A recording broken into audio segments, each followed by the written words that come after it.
Welcome to the 704 Charlotte Bound Show, man. Glad that you guys are here on a Wednesday night. A little different from our Monday night specials, man. I got family emergency that I had to deal with, but we're back tonight with a duo situation.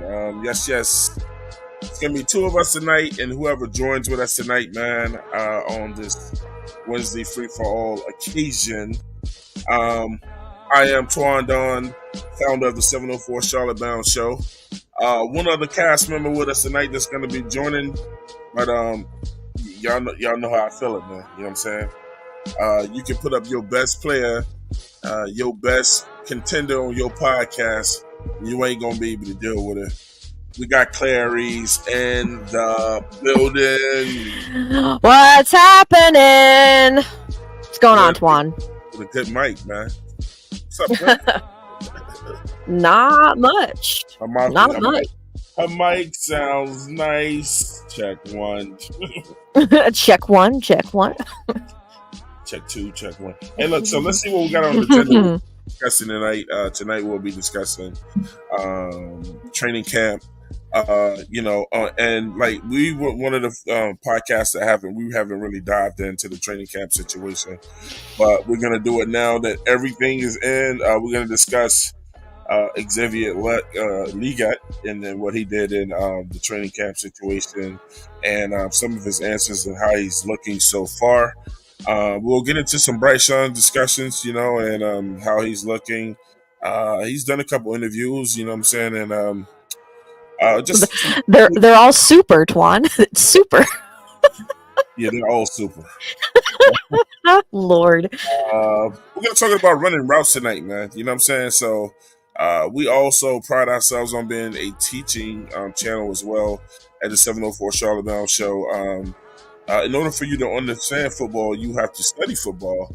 And when it comes to wide receivers, we want to just make you a little bit smarter tonight. So we're going to take you guys on a journey of how routes are ran and what numbered routes it is. You know what I'm saying? Maybe you're going to learn more about routes tonight than some of the receivers on our team. But, so when somebody says they're going to be running a certain route and they call it by name, by number, you'll know exactly what that route is. So when wide receivers say that their route tree is incredible, is very good, or not that good, then you'll be knowledgeable of what they're talking about with that. We're going to discuss briefly the new Panthers that have been added to this team, if they'll make it out.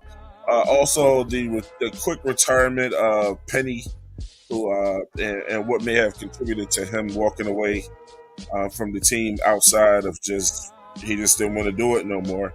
And me and Claire may actually tap into our first cuts of the team of guys who made, just before they start getting into the real cuts, guys that me and Claire predict are going to be cut. You know what I'm saying? Who probably are just not going to make. Are we talking both sides of the ball?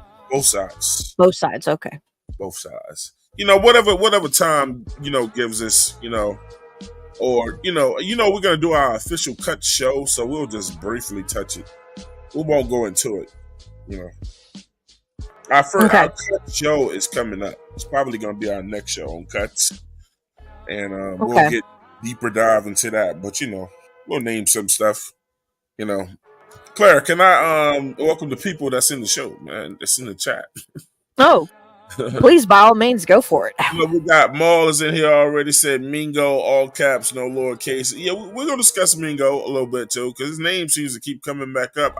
I don't know why, but maybe Claire can put some light on it. There's a couple reasons, but yeah, we'll talk about it. Yeah, we got PBG in the building. So are you all optimistic like other Panther fans? No. Yeah, we're optimistic. Absolutely. Oh, you are. I'm not, but okay. No, for myself, I'm very stern on what I believe in, but it's a podcast. All podcasters are going to do is hit you with a lot of opinion-based information. The thing is, over here, when we have the facts, we're going to present the facts. You can't argue with the facts unless that's just what you do. Right. Tim, he's in the building, 704. He yelled out Claire, said, Clarice, what up? Man. Also, we Yep. got Paul again. Mom said, oh, wait, my mistake. I forgot to do my thing. Clear his throat. Yeah. And PBJ said, I heard Xavier Legat was struggling to get open. I heard something like that, too. We'll have the discussion. Yeah. And I'll open the show up in about when the time is ready. Claire. Yes. Training camp. Mm-hmm. What have you taken from training camp so far? Canada says that the weather has been playing nice. I see. Let me tell you really first and foremost how I feel about training camp, and I'm gonna let you go. Okay. Training camp is exercise camp. Speaking as a former football player, training camp is to learn the plays, to get familiarized with the other players on the team. But quite frankly, it's a conditioning camp. Because in the beginning, you're wearing a helmet, some shorts, a jersey, some cleats. Ain't nobody gonna be hitting nobody. They're not gonna make the defense play hard defense because again, there's no pads. And they will, especially with offense, they want the DBs to kind of stay off of them in the beginning because they want to see what the pass plays look like, and what the run plays look like. I really don't have a healthy fear of what's going to happen with our run game. I think that's going to be much improved. I think what we all are ready to see is what's going to happen between Bryce Young and any wide receiver that he throws to, which is why we will be examining the route chart, the route tree tonight. And it's a conditioning camp, like getting our bodies right because we don't really start hitting till you put those pads on, or if you have a joint practice with another team, only then do you really get to see what guys look like when another guy on the other team is not trying to help you look good. You know what I'm saying? They're only trying to help their own team. So when I hear people say, oh man, such and such, or Aries Claire was looking good in practice, or she was looking outstanding in practice, was she supposed, I'll be afraid if she wasn't looking that way. When there's somebody really checking her and she ain't get on no pads and she's just out there, with just a short shirt on and a helmet. I mean, you're supposed to look superb unless you just came in camp fat and out of shape. Kudos to Canales and Dan Morgan for getting rid of the guys who did that. You know what I'm saying? Right. So, I mean, I was pleased with that. But, how do you feel about training camp when you hear people say somebody's looking excellent or somebody's looking bad? I think when you hear that someone's looking excellent, I think to some degree you should be hearing that for your guys that without a doubt should be or are going to be starters when the season rolls around. That should almost be like a no-brainer. Of course they look excellent kind of thing. Now, when they're supposed to be the starter or potentially a starter and you're hearing that they're not doing so great and they haven't even put on pads yet, that's to me the cause that's the cause for concern. And I think it also depends on who it is and how long they've also been playing the game. But you also want to hear guys that are also improving, from last year to this year. If you're seeing improvement, just even in the fundamentals or just foundationally speaking, I think that's also a good thing to hear as well. Which would be like the Mingo conversation we'll get into in a little bit. But in a way, I also don't take a whole lot from training camp because even for rookies, they're getting to learn the playbook. They're also getting to learn, they're going to start getting into the cadence and the speed of it in training camp, but that really won't come about until they actually do, like some of the preseason games, or they start doing true live practices against another team, if that's going to happen, which I think it will happen. Maybe I can't remember if they actually found a team to do that with this year, but I think for now, even if you're hearing not so good things, that could also change come the beginning of the season. So I mean, Here's the way I look at training camp. Take everything you hear, good and bad, with a grain of salt. Yeah. In my opinion. So just a grain, or just a grain. I mean, a molecule, whatever you want to call it. You know, right. I wouldn't blow it. I wouldn't make a bigger deal out of anything good or bad right now. Because you have guys that are still learning, how Dave Canales is wanting to run this roster, and that's including guys that are still here. Right. Unless they've, if they've been in the league for a couple years, if they've never played a scheme like his or anything like that, then this is going to be all new to them in a sense. Not the game itself, but how it's going to operate is going to be different. So, absolutely. JP agrees with me with what I said. He said training camp is a glorified cardio workout, man. It's just to get your heart rate up. I mean, it's like, even though you see guys like see like on the play, even on the play I'm playing in the background, all these plays are playing in the background are Jonathan Mingo, because we and Claire are going to go into the Jonathan Mingo conversation. But in the background, this is him catching all the balls. Hey, look, man, catching balls just sounds weird now, because we made everything weird. Oh my God. The word, the Lord. world has made everything so weird for men now, and like we don't know what to say no more. Yeah. Yeah, y'all do every single time. It's either like no homo or no diddy or no what y'all. Like it's always or pause. I mean, I hear y'all say all of it. We know what you mean, but God, it just sounds weird, man. He's catching balls. Lord. Look at even the guy playing defensive end on this play. He's getting all set up, but he ain't going back there to tackle no damn body. Yeah. So it's just trying to get his legs under him, On these drills right here, the only people that are really trying to do something is the quarterback and those wide receivers. Those linemen ain't going to hit them offensive linemen because they can't risk each other getting hurt. All they do is push them, a little bit, let them feel the weight a little bit. But Jonathan Mingo. So one of the stories that we're hearing now is we hear from different people saying Jonathan Mingo is looking better. He's looking improved. I don't want to sound negative, guys. Mm-hmm. I just believe in talking the truth. I all I know how to talk from, Claire, is a football player standpoint. Mm-hmm. And where some people make things more exciting than they need to be. Mm-hmm. It's guys, you can't judge Mingo until the season starts. That's not negative. You can't really judge any of these players until the season starts, and even preseason, you can learn a lot from preseason.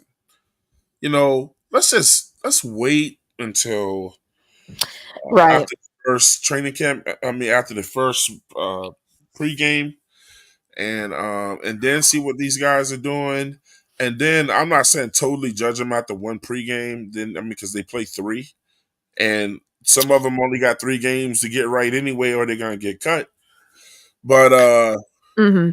What do you think they mean by Mingo is looking much better when nobody's? All you got to do is catch the ball in training camp. I think maybe what they're seeing is because even on this play, this is a one route, and you'll see it later, Claire. This is a one route, and all dude did was turn up like 4 yards to the sideline, and right, and it could just be, and this is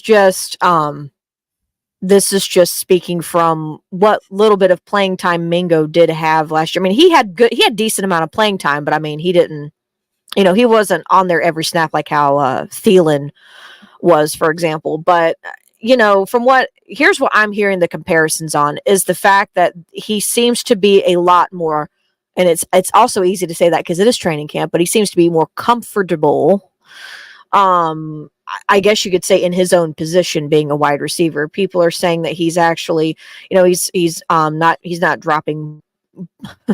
Now I'm hesitant to say it because you just made a big deal about it. He's not dropping balls as much in practice. Nobody's gonna trip when a female says it, man. But but they said they say he looks more confident, he looks more comfortable, that if needing to go for the ball, he's actually going for it. There's that he's worked on the reliability of working on his hands. Maybe that's what's happened. So, and I have seen reports where he apparently did some workouts, or he had some mentorship come from Steve Smith apparently in the off season. So maybe whatever work he did with him is the product of what people are seeing as a positive. And I think what makes it more glaring to people with this is the fact that we just drafted Liggett in the first round, and right now the rumor is being thrown around that apparently Mingo is getting more first team reps than Liggett is now. But that could also be more about, some of the shortfalls or anything going on with Liggett than it is Jonathan Mingo showing improvement. Or it could be both. It might be a combination of both.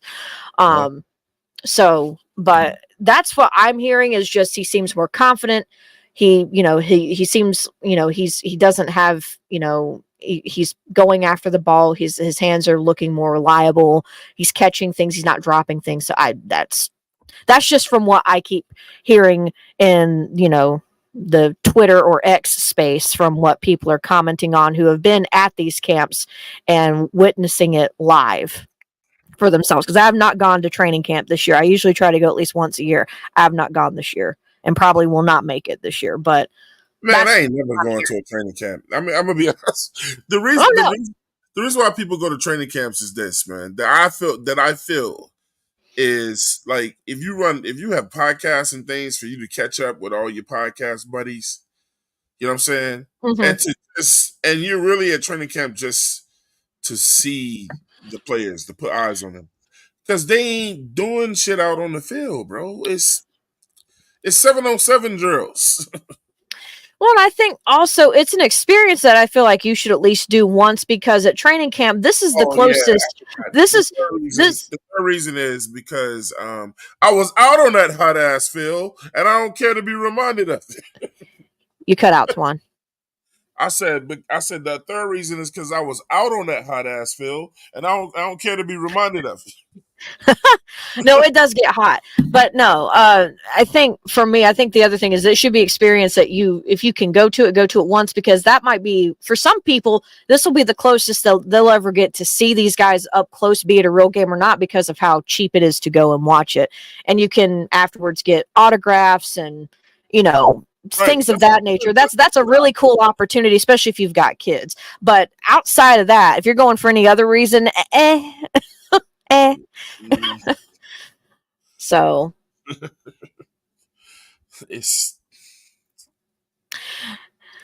helmet and panties workout.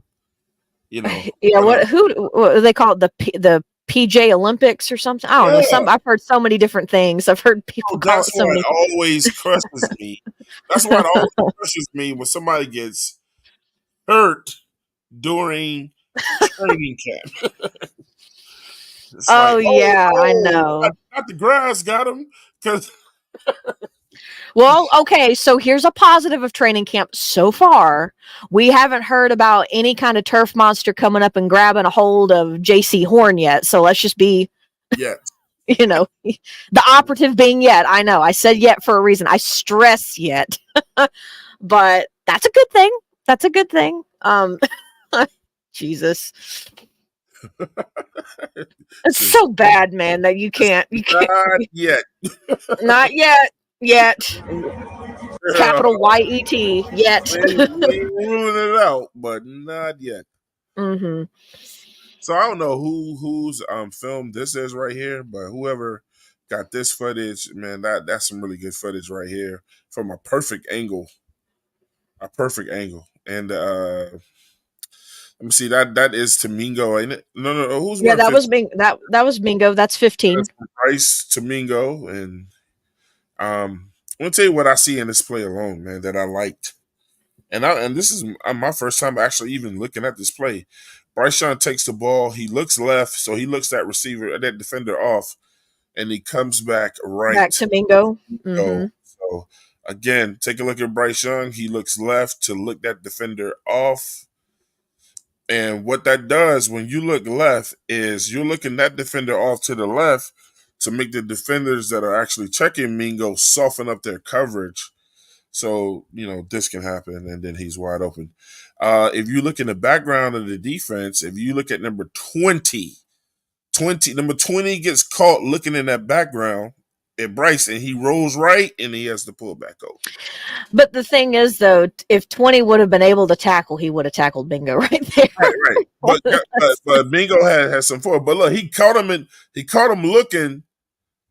But see, the very reason why he started running right was because he was looking at that backfield, looking at Bryce, looking off to the left. Watch him. He runs over there. Oops. He does, and then he comes back. Yeah. That's true. By the time he would have hit Mingo, he would have been in the end zone. So, one more time. Let me look at the linebacker. Yep, he got the linebacker too. Take another look at it too, Claire. Number 56. Yeah, the footage, 56. Look at the linebacker. He got him too. He got him to run over that. Zap! Yep. Yeah, I see it. Yep. That's the importance of looking off a receiver. It's to fool the defense.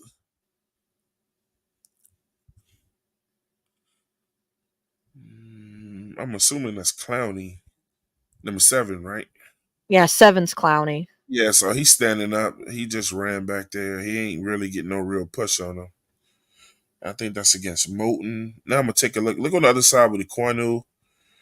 Left tackle. Let's see what he doing. Yeah, that's Icky. Yeah. Icky and then Damian Lewis. So that's the starting offensive line that's out there. Yeah. Okay. All right. We'll look at Corbett on this play. The reason why I'm analyzing this play so much is because it worked. Corbett, he hikes it, gets back. He fended the guy off.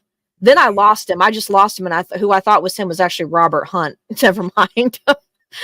They kind of get like, okay, now I see. Okay, yeah. Then he ran forward. He's got the towel on the white towel. What I want to see is does Bryce step up or does he stay? He doesn't, kinda. I don't think he really, but he did what he was supposed to do, though. I was going to say the line was right there at him, but I don't think with this being, what was this? Where were they? At the 10-yard line, it looks like. Yeah, I don't think he would have needed to do a whole lot of, stepping up into that pocket with how that looked. I mean, he did all right. He did all right. He did what he did. The only thing I don't like, and that's because they don't have on pass, so you can't really judge it yet. Still think Moulton allowed Clowney to get. Look, Moulton, you ain't even got no pass on, bro. Why are you dropping that far back into Bryce Young? Look at Taylor Moulton again. He's going all the way. And see, that's what messes Bryce up because Bryce, then he has to. That's when his vision is blocked. When the lineman is right up on him, he can't look over them. Mm-hmm. Oh, why are you dropping back so far, bro? Y'all ain't even got pads on. Just, tell Klein and look, don't be trying to get all the way back here like that. I'm going to bust your ass, bro. Look, we ain't got no pass on. Chill out. Clowney out there trying to do the most, bro.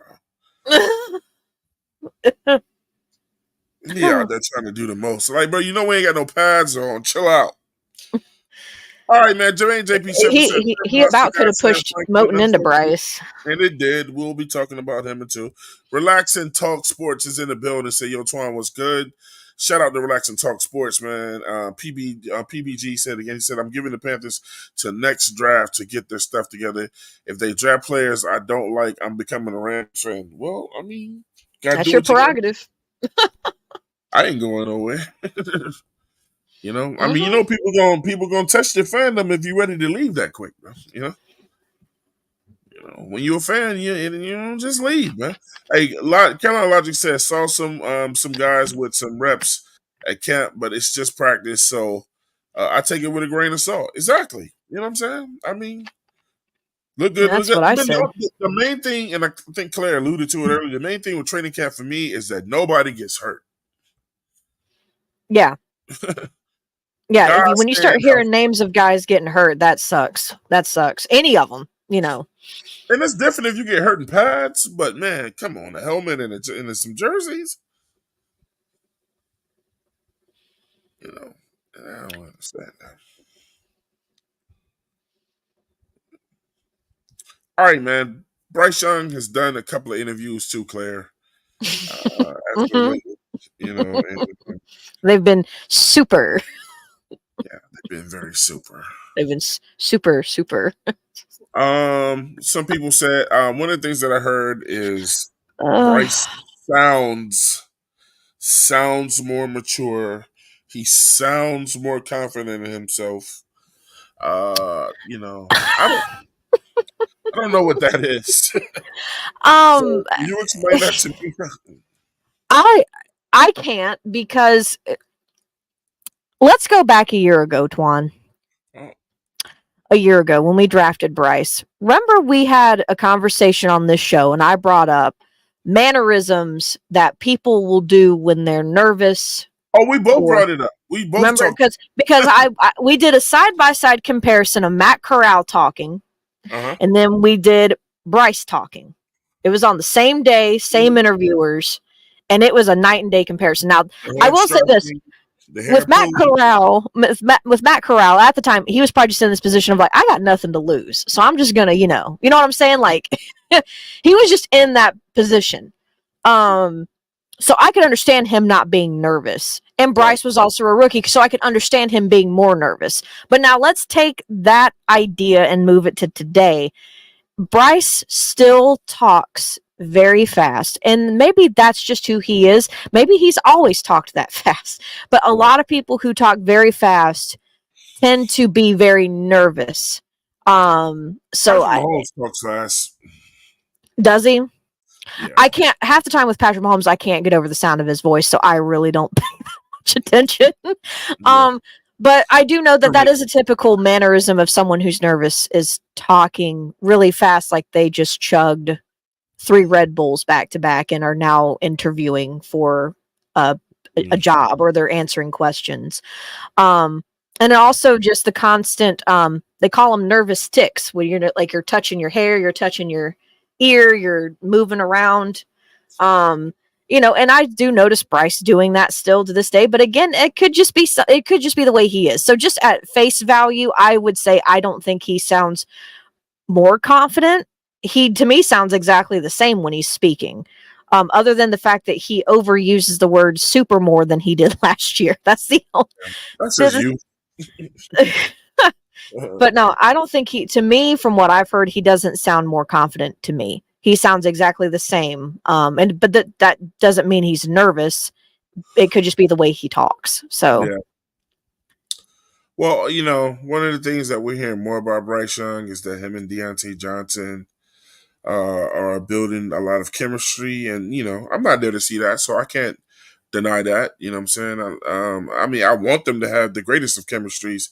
Here's a play with him with Deontay Johnson, and this is a one-on-one drill. Deontay pulls up, gets a nice juke on whoever it is that's checking him, and now I almost said Jeremy Chin, but obviously that's not Chin. I'm so used to 21 being him, so yeah. I don't know who that is. So I mean, it's like Bryce dropped it in there in the breast basket pretty good. The only thing is when dealing with a taller receiver, he's gonna have to lift that ball up. I hope he understands the difference between getting the ball up and what I'm saying, when the taller receivers are out there to catch the football. You know what I'm saying? Hmm. But you know, uh More trajectory, less velocity is what you're saying. yeah. I think a more seasoned DB other than whoever this guy is. Uh, because you're supposed to look at the quarterback for one last second before he throws the balls. That tells you how much harder to run. And it looks like he appears to do that now. Yeah, he looks at him, Checking, looks he looks for again. a second. Yeah, I mean, so a more seasoned DB is gonna run quicker with that, and he could possibly pick that off. But you know what I'm saying. I like the fact that Bryce could get it over his head. I like me personally. I'd like to see him throw it just a little bit further ahead of Johnson because it just looks like Johnson, like the defender's too close when he catches it. Is what I'm saying. You know, and if he Gotcha. turns around, he could easily block that ball. Or if he dared to put his arms out once while he was checking him, you Hmm. know. But He could have batted the ball away. right. Hmm. But I thought he made a nice move. But you know, you remember all the times when we talked with DJ Moore and we was like, DJ doesn't get enough separation. You know, I didn't think it is the red zone. Before people say, "Twan, man, look, they're in the freaking red zone, bro. You asking for too much."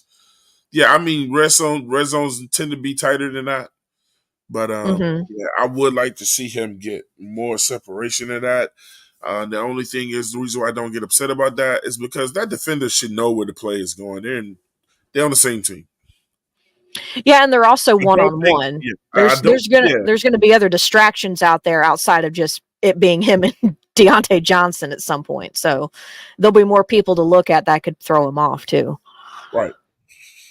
So But you know, when you playing football anyway, you know, when you playing on the defensive side of the ball, especially when you're a man, and almost all the time when you're in the red zone, you're supposed to stay with your own man. You ain't supposed to be helping out with nobody. He just got cooked on that play. right. So good for Johnson, but I'm hopefully Johnson is not our red zone threat. I mean, because he ain't the tallest wide receiver, bro. You know, No, but it sounds like he's going to be potentially our X receiver. yeah, that don't make sense to me. But I mean, I think he'll play all over the place. I don't think he's going to be just solely the only X we see out there. I think he'll be used as it at some point, but I don't think he's going to be the designated X for the whole season. I think he's going to be played everywhere. I think Hopefully more Tommy, so in the slot because of, yeah, I think I think Tommy Tremble. I hope I want to see plays with Bryce and our new tight end because Mhm. I, Yeah, I mean I JT think Sanders. I think Tommy Tremble is on the way out. I'm not saying this year or it could be at the deadline. I think he's already had all his chances. And then you remember he said the other regimes didn't really pay attention to him, but he's not looking any better in training camp. He's not. I haven't heard anything about any of our tight ends to be honest with Yeah, you. I heard a lot about Tommy Tremble. Some of the stuff I read up with him, and they're saying that he's having a hard time catching on to some of the plays and some of the beat writers for the Carolina Panthers that post on Twitter that are out there. I only listen to people that are out there. Right. They're saying he's having a hard time catching on to the plays, and uh, uh, dude has already ran the wrong route several times, and that call. So when we quick to say, Bryce Young or the Red Rifle, we'll sit and say he's already thrown this many interceptions in practice. I'm hearing it's not always the quarterback's problem or their fault. That some of these guys are just not in their playbook, and you know, Xavier Leggett, Legat. I'm hoping I'm pronouncing his name correctly. It's He just threw it. league it. Hmm. He made us think that he wasn't in his playbook like that. But when he was on the podium saying, I got to get into these plays more, and dive. When he was like giving himself a hard time, and he was like, I got to get into the playbook more and all this. I'm like, I thought you was already in that shit. Well, I was gonna say maybe he is. Maybe he just You need feels to he get needs into to. it more. Maybe he is, and he just needs to dive more into it. Have somebody, somebody who. Well, it's hard to say somebody who actually knows it, but I mean, get with your coach. Shoot. I mean, unfortunately, this whole playbook it's going to be similar, but there's going to be some things that are going to be new to a lot of them.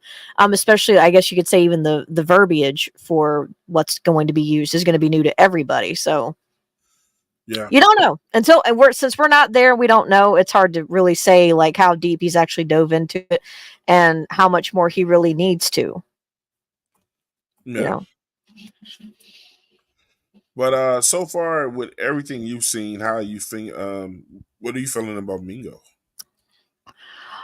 You think? I like what I'm hearing, but what I'm not going to do is be one of those people who was like, "Oh, y'all said he wasn't good last year. Y'all said he was a waste of a pick, and look at him now." I'm not going to say that. I'm not. And the only reason why I'm not going to say that is because we don't know. We've seen him play in an NFL game because he had reps last year. He didn't look always great, but there was a lot of things that didn't look great last year. So it's at this point it is so hard to assign blame to just any one person. You just about have to do it to everybody when it comes to the offense. But could he have improved? Yes. We've seen guys also improve from training camp to preseason to the regular season and in the season itself. Look at Icky in his rookie year. He struggled a lot at first, and after a couple of games, he started to look very good at left tackle his rookie year. So I mean, sometimes, and everybody also develops at a different pace, and everybody develops not even at a different pace. Everybody learns differently. Right. So maybe Mingo did what he needed to do, knew what he had to do to learn, just even if it was just fundamentals, the game of football, what he can do to be better as a player, what he can do to be better as a teammate, whatever it is. And if that's worked, great. We'll see it on Sundays. If it hasn't worked, then he's going to be a rotational piece. And I still think he will be rotational. I don't think he'll be always a starter, but I think he will be rotational. And there's nothing wrong with that either. I think overworking and overrunning guys is also how they get hurt. It's how they get cramps. It's how they get exhausted. It's how they get more injuries, a la Chris McCaffrey. But there's also nothing wrong with him being rotational. I'm just not going to get overhyped about somebody because so far he has caught every ball thrown his way in camp, and so far he looks more confident. I'm not gonna get overhyped about it. She said he caught every ball thrown his way. Oh, Twan. How old are we, sir? Ooh, Mingo. JP said that Bryce Young sounds like that because L7s haven't started yet. Oh Lord. Oh no, he said LS hasn't started. I thought he was calling him an L7, which is a square. Well, I mean, the Hornets and USA soccer team got more upside than Panthers right now. Shit, not that much. Not by much. I agree, but not by much. JP said we know Ian ain't doing shit if Trimble isn't. Ian doing it. The word out of camp is Ian is pushing everybody into the dirt. Shit, if he ain't throwing him the ball, all he can do is block. Why y'all gotta always put some dude in that I fuck with in here? all I've said is that I haven't heard shit about any of the tight ends, like good or bad. I just haven't heard anything. So I mean, that's just some side Ian hate. So and Brandon PPG. I mean, that's what you're saying. I didn't say he needed a tutor. But I mean, there's also plenty of times where if people just need to have stuff gone over one-on-one with them, then so be it. Everybody learns differently. Yeah, that motherfucker need a tutor to talk to. Oh, don't do that now. Come on. I say that, but that's how I really feel. Y'all know me. I was about to say, come on now, don't do that. It's just how I really feel. That's all. Because if he goes out there and does actually really well, how he talks won't have anything to do with it.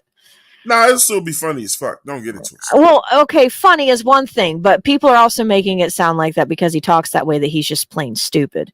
Oh, nah, it's just funny. That's true. A lot of people are putting it out there to make it seem like, oh, he's just some country bumpkin and he's stupid. And it's like, no, he's sure. Yeah. Okay. That's what you want to say. Go for it. I mean, it's like, that man might be smarter than all of us. I'm just saying this shit is funny. Yeah. There are times where when he does talk, I do chuckle because it's like, Just so country. Such a country boy. At the same time, yeah, I'm gonna leave it alone. I'm gonna move. Claire told me to move on, so I'm gonna move on. Move on, Twan. Leave it alone. Some topics just need a lot of leave alone. This is one of them. Just leave it alone. I mean, sometimes he don't sound like the most intelligent. Again, some things need a lot of leave alone, Twan. I mean, if we being honest with each other, I'm gonna leave it alone. But oh my god. Yeah. If he walked up to you and said that he was gonna be your tutor for the day, would you believe him? No, man, you gotta be joking. See, I was about to make a really crummy joke, so let's just leave it alone. Let's leave it alone because I was about to say something. I was about to say something after I just defended the guy. I was about to say something too. Hey, Twan, I'm here to tutor you today, right? You know, let's sit down and get started. Yeah, I was gonna say that. He's making millions in the sense that he's making more than $1 million. Yeah, that's true. Edge. So. All right, man. He'll make more money. He'll make more money in his rookie contract than I'll see in my lifetime. I'll say that. So shout out to King JP the first shout out to Brandon. Oh my God. Stop it. Twan. This Xavier League at man. Come on, boy, ball out. Keep trying to let go, baby. Okay. I'm gonna leave it alone now. I'm gonna leave it alone. I'll believe it when I hear it. Keep going, Twan. Come on. Father, oh my God. Next topic. Next year, regular scheduled programming. Back to you, Twan. Twan. Lord. Lord. I'm done. Brandon Edwards said, you said that 6 times. Fuck y'all with the end shit, man. Y'all just fucking around. JP said, I've heard of one pass being caught by a tight end. Exactly one pass that was so. Man, look, they don't show highlights for some reason of tight ends and shit. They only want to show you who they think the flashy players are. Tell the people that's out there filming to put other shit up. You know, they're only showing wide receivers, and then they're only showing certain wide receivers. If y'all think other wide receivers ain't in camp catching footballs, then y'all are crazy. They just keep showing everything Deontay do, everything Bryce does, everything Legat does. Who else? Well, hell, to be all these other guys. Hell, to be fair, every time we hear about Thielen, he's up there catching balls from JJ McCarthy, apparently. Yeah, like motherfuckers just not poking nobody else. That still makes me laugh. Like every time you hear about Thielen, he's catching balls from JJ McCarthy. Like he ain't even here. No, he's at camp. It's just every time I hear somebody say, "Man, you still catching balls with JJ McCarthy," I'm like, I mean, that doesn't bode well. I'm just saying, like, oh God. I could see Thielen going back to the Vikings. Like, to the what? To the Vikings, Thielen, because he's up there. He's apparently been up there a few times training with JJ McCarthy, their new quarterback. So it's like that's because he rather. You know, I think he's sending a message with that. Yeah. He just look, man, bro. Look, if Bryce ain't throwing the best right now, he want to go where he can get his real practice in. I mean, he was just like, look, I'm gonna go what's best suited for me in the off season, and then when I have to show back up, then I'll be back. So now, when he needs to be there, he's just there. Mm-hmm. You know, Bryce just got to pick it up and be better. He's making Thielen out to be a Benedict Arnold, just like Judas. We haven't. I mean, let's be honest with each other. We ain't seen the running backs, but we ain't seen nobody in the running backs doing no, that. I haven't. What you gonna do? They gonna show him turn around and hand the ball off to somebody that nobody's gonna tackle? I mean. This is why training camp is a flashy. It's just a I can't even call it flashy. I mean, shit. Only time I would fuck with training camp is when they're in full pads, bro. That's it. Yeah, I mean, even then, are they even tackling when they're in full pads? Like Yeah, tackling, they don't. tackling? They just But put They just put certain color jerseys on people that they say you can't tackle. Like a lot of times, starters get a different color jersey, and those are the guys you just can't hit. It's the same way in college. Like I know with Florida State, everybody has on a white jersey or garnet jersey on the defense and like that, and then people are in green jerseys. Like these are the people you can't hit. hmm right. Well, and the quarterback will always have that. Right. Oh, usually it's red. I've seen other colors, but usually it's red. Yeah, they put red on us when we start hitting and shit like that. hmm Like, don't hit him. He's off limits. Oh, We'll fight in training camp. All they did was argue. And all they did was argue. that's every training camp. PBG said Leggett is Boomhauer from King of the Hill. But I wish him all the success. Yeah. I don't Oh nah yeah, that he worse than him. I don't blame him training in Minnesota and Maul the underwear Olympics. Exactly. yeah. That's what the combine is. That's essentially what this is too. That's what it is. It is. That's all it is. Let me see. So, look, man, we talk about receivers all the time hmm and what they do. hmm And today, Claire, I'm going to have a little quick lesson. See, I feel like I play every position in football since little league to college. But yeah, when you study the game, you study the Better, game. You don't just study your position. You know what I'm saying? right? hmm So today we're going to talk about route running, man. You know what I'm saying? I'm going to throw up the the guide for the route tree. It And kind of this looks is like a tree too, a yeah, little bit, this is a or, wide or at least receiver, it should. Yeah, there it is. I was about to say it should, from kind what of I like a remember. Christmas, kind of like a hmm Christmas. It's a very Uh, uneven Christmas tree, but yeah. yeah, kind of. So obviously the X on this play is the quarterback. It is the um, quarterback. yeah. Oh, Yeah. Well, I mean, it's the X receiver that's in this diagram. I'm looking at a different diagram than I got up here. I was about to say. I thought the Ultimate, the, the the ultimate Q was the X, quarterback. yeah, the ultimate X of a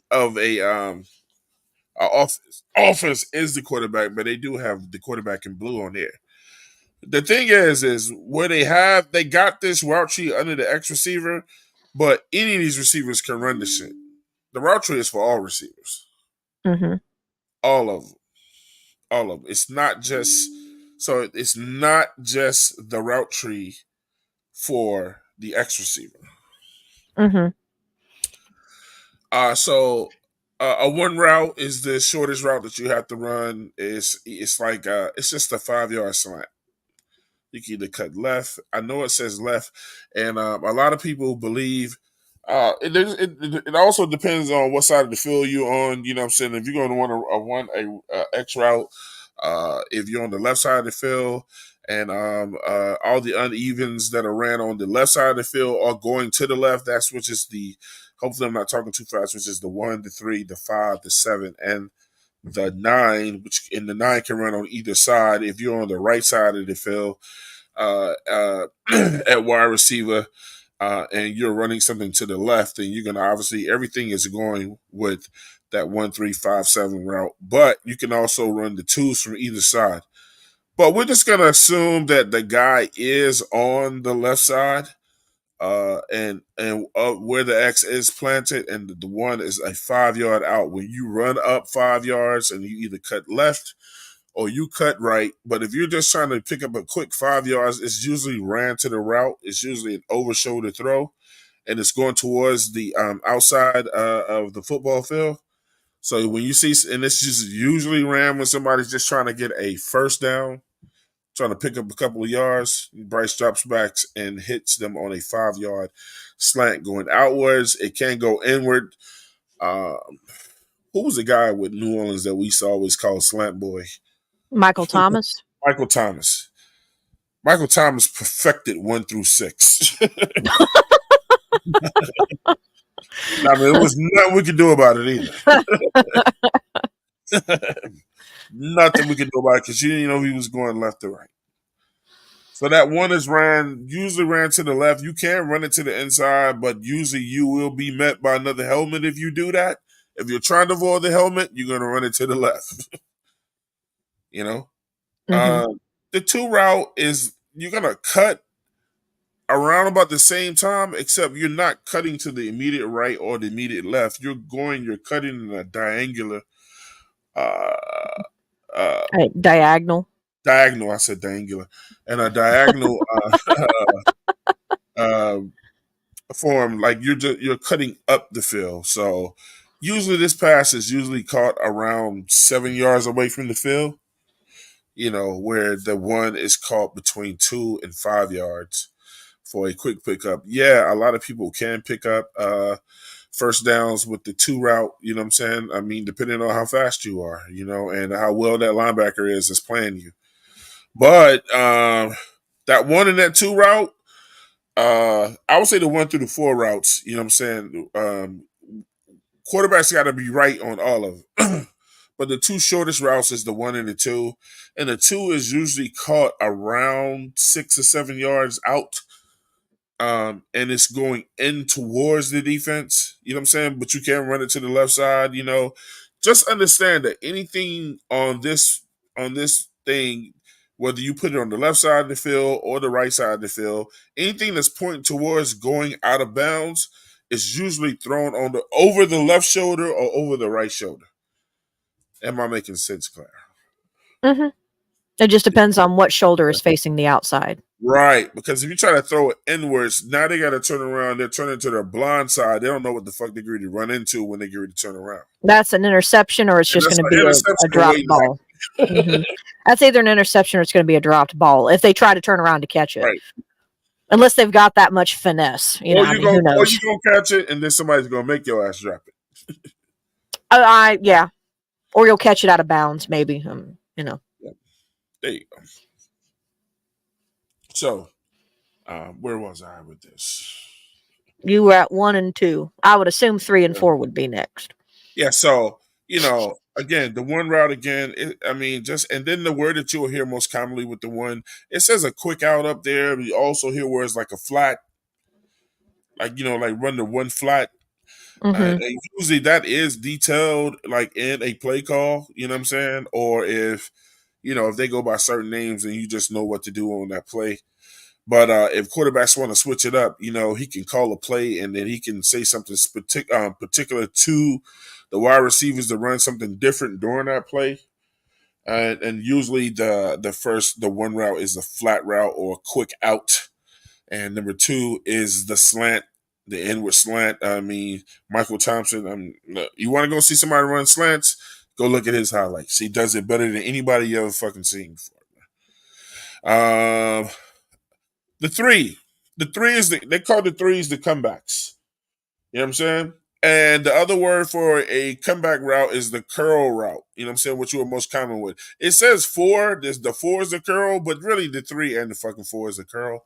Because you're running in a curl formation. It looks like a hook. It looks like a hook route. And a lot of people have referred it to as a hook route as well. We called it the hook route. Why? Because it looks like a fishing hook when you run it, Claire. You know what I'm saying? You run out based on this diagram right here. You run straight up forward. You get to wherever it is you want to be specifically, and then you hook around to that way. So if you're hooking left, it's gonna be that 3 route. If you're hooking right, it's the 4 route. Also known as a comeback route or the curl route, but it's a hook. And if you look at the diagram and you go from X straight up to the 3 or the 4, on either side, it looks like a fish hook. Hmm. We call it the hook route. The out route. The out route is just like the 1, except it's just further up the field. Obviously, around that 10-yard mark. That 10-yard mark is where you start flexing either left or right. And it's called the out route or the square out or the square end, depending on what side of the field you on. I just call 6 a dig, but Yeah. Also, you can call it that. It's and the reason with that being why people call it an out, because the first one is number one is a quick out. Remember, it's just around that 5 yard mark. And then, like you said, I think they're starting to use more of the words dig on that, you know what I'm saying? Opposed to just saying the out, because if you just say out, some receivers are getting mixed up how far they're supposed to be fucking going, and that's when they call it a busted play. I Because all you mean, hear is out, and you don't hear quick out, then you might run. maybe, but I think for me, this is just me. I have never heard a dig route being called if they're going to the outside. Inside, yes, but outside, no. I could be wrong. I could be wrong. Someone could tell me in the chat, but I've always seen a dig route being if you're going in, and then if it's a 5, if it's what 5 is, then it would just be considered an out. No, you can. And then 1, I would just consider, like when you said quick out, I just always have referred to 1 as a flat, but yeah, So yeah, you can run a dig to either side, in or out. It just depends on the receivers, bro. Everyone can't do it. I can tell you that. Perfect example of who could run a in and out digs was who was Tom Brady's the short receiver that Edelman. That's what he paid a living doing, bro. In or out. He wasn't always the home run receiver, but he caught all those passes between. I mean, he specialized in the 3, 4, 5, 6. You know what I'm saying? Right. That's why they used to always call Tom Brady the ultimate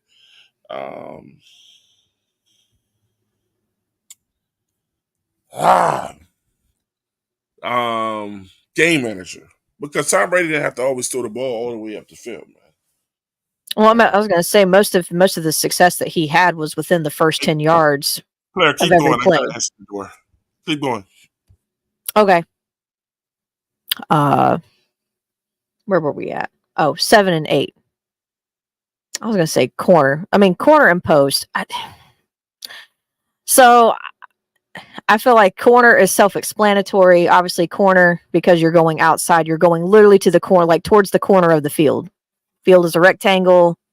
This is just how my coach always said it when we were talking about route trees. I was a kicker, so I was just there to listen. But anyway, corner, he just said, like, think out it this way. If you're doing the corner, you're going to the outside, you're running up the field, you're heading towards literally the corner of the field because the field is a rectangle. He said, so pretend like you're heading towards the pylon. Easy peasy. Post, he said, that's because you're going up and going the opposite way. Okay, I was explaining post and corner. I was saying that with corner, the way that my coach taught it in high school, I was a kicker, so I was just there like listening just to listen because it did not apply to me whatsoever. But he always told us, he said, for those of you if you were new to this, for the route trees, he was just like, the difference between a corner and post, other than the fact that one goes outside, one goes in.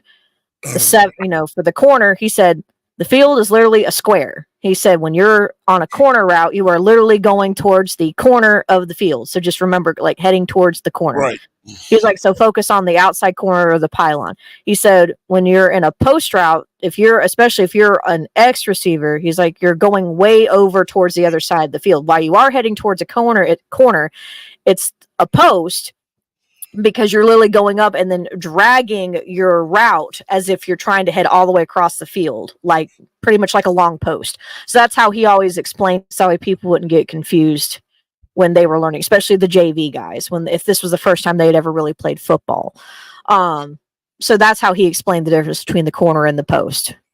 So if they ever heard corner, they knew to go outside, head towards the corner of the field. If they heard post, you're going to be dragging your route towards the other side of the field.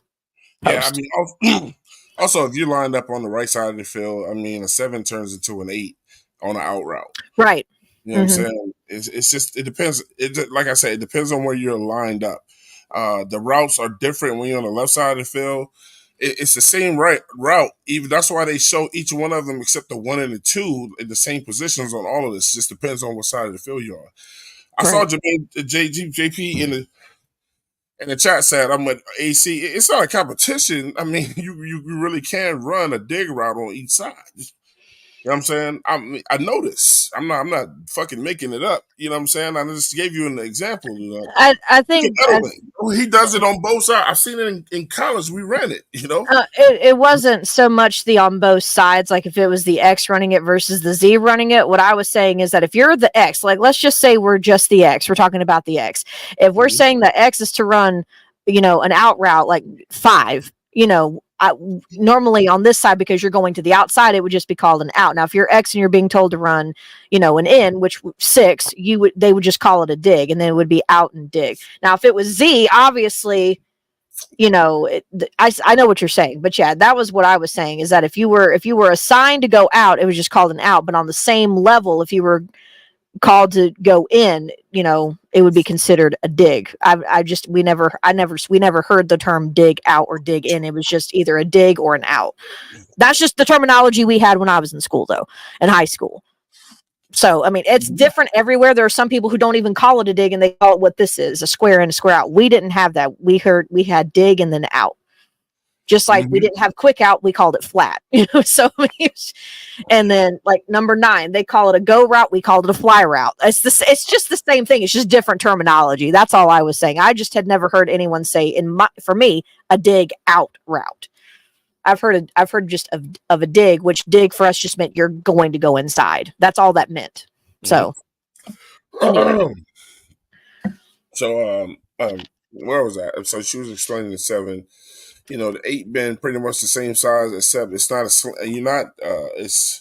you're not doing a corner route. It's a post, and then you've heard things say like a post route or a heavy post. A heavy post is and it's different types of look. Even with these routes, 1, 2, 3, 4, 5, 6, 7, the only route that is what it is the 9. You know what I'm saying? The 7 route, the 7 route, 8 route, 5, 6 on down can have other meanings, and that's why they have other meanings. I know you guys heard of a skinny post, and then you got a regular post. You know what I'm saying? And a skinny post is when you are trying to make your defender believe you're running a 9, but you're not, and then you start cutting at the last minute. And then a regular post is when you're cutting more diagonal, like you're showing on the diagram. And then, a wide post is just when you're running on from the left side of the field and you get around that 20-yard mark or further, and then you start cutting all the way over to the right side of the field, depending on how much time your fucking quarterback got to get that ball. That depends on your offensive line and how much they can hold up. Right. So, well, there's all kinds of other. This is just the basic tree. There's all kinds of stuff out there. But yeah, I mean, if you're used to hearing certain things, yeah, you know what I'm saying?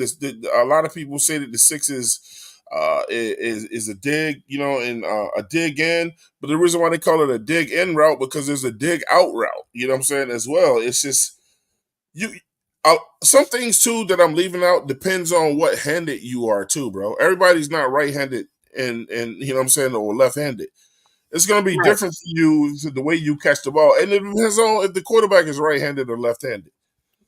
You know what I'm saying? And how that works, So, but, yeah, it could, I've seen it, it could be done, But, generally a post route, if you don't know, never knew what a post route was, we're explaining to you today what a post route is. And quarterbacks say that they can, wide receivers that say they can run every route. When you name a route, they should know exactly what the fuck you're talking about. You don't need to go through all of this shit. But the way we're explaining it should sound relatively ABC, and you're saying to yourself, so how does, and you're absolutely right, JP, I just caught that comment. He said every coach got their own terminology too. Exactly. Which doesn't help either. Yeah, but when you're going by this is just like when you would call the fundamental route tree, you know what I'm saying? Like before you start getting into the exotic shit, I want to keep it easy to understand.